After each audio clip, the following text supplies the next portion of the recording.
Break के बाद बात करेंगे महाकुंभ। हरिद्वार से आधी पुलिस फोर्स को हटा लिया गया है। प्रदेश के डीजीपी अशोक कुमार का कहना है कि कुंभ में भीड़ के आने का पीक जो है वो खत्म हो चुका है। इससे पुलिस फोर्स को कम करने का फैसला लिया गया है और साथ ही उन्होंने कहा है कि आगे भी पुलिस को अलग अलग चरण में हटा लिया जाएगा। साथ ही उन्होंने कहा है कि बॉर्डर पर आने वाले लोगों की जांच की जा रही है।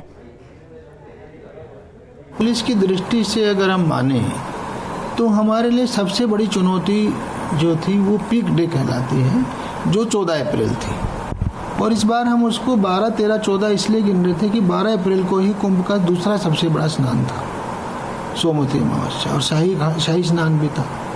और पहला शाही स्नान था 11 मार्च को, जो महाशिवरात्रि पे था। यद्यपि इन्होंने तब तक नोटिफिकेशन जारी नहीं हुआ था। और संवाददाता सुरेंद्र असीला हमारे साथ लाइव है। सुरेंद्र, अगर बात करें तो पुलिस फोर्स जो है अब अलग अलग हटाया जा रहा है, क्योंकि अब आगे अलग अलग जगहों पे पुलिस फोर्स को तैनात किया जाएगा, क्योंकि कोविड के केसेस लगातार बढ़ रहे हैं, जिसकी वजह से जो दूसरे प्रदेश से आ रहे हैं लोग, उनकी भी जांच की जा सके। आगे क्या जानकारी मिल पा रही है सुरेंद्र?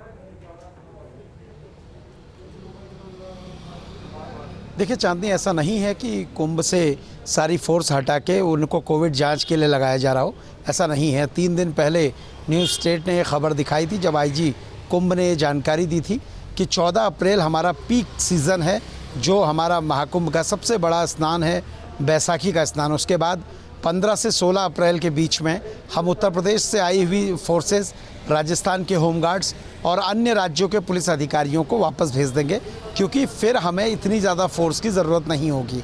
अंतिम जो शाही स्नान होगा वो 27 अप्रैल को होगा, और उसमें बहुत ज़्यादा संख्या में सन्यासी जो प्रतिभाग कम करते हैं, तो इसलिए बहुत ज़्यादा फोर्स की ज़रूरत नहीं होगी। पहले से तय था, इसलिए फोर्सेस को बाहर भेजा जा रहा है। जनपदों की जो फोर्स है उनको भी धीरे धीरे कम किया जा रहा है। बॉर्डर्स पे जो चेकिंग हो रही है वो पहले की तुलना में लगातार हो रही है। जो भी प्रदेश में जिस जनपद का बॉर्डर होता है, उस बॉर्डर पे उसी थाने की पुलिस होती है। ऐसा नहीं है कि उस बॉर्डर पे अतिरिक्त फोर्स लगाई जाए। अतिरिक्त फोर्स लगाने की ज़रूरत भी नहीं होती है। पुलिस के बैरिकेडिंग्स वहाँ पे काफ़ी होते हैं। आपको प्रवेश तभी मिलता है जब आप उस जनपद के नियमों के तहत आते हो, यानी जिस जनपद में जिस तरह के नियम हैं। प्रदेश में 12 राज्य, जिनमें अलग अलग राज्यों से आने वाले जो लोग हैं, उनको RT-PCR की नेगेटिव रिपोर्ट 72 घंटे की लानी होगी। ये पहले से ही नियम घोषित किया जा चुका है।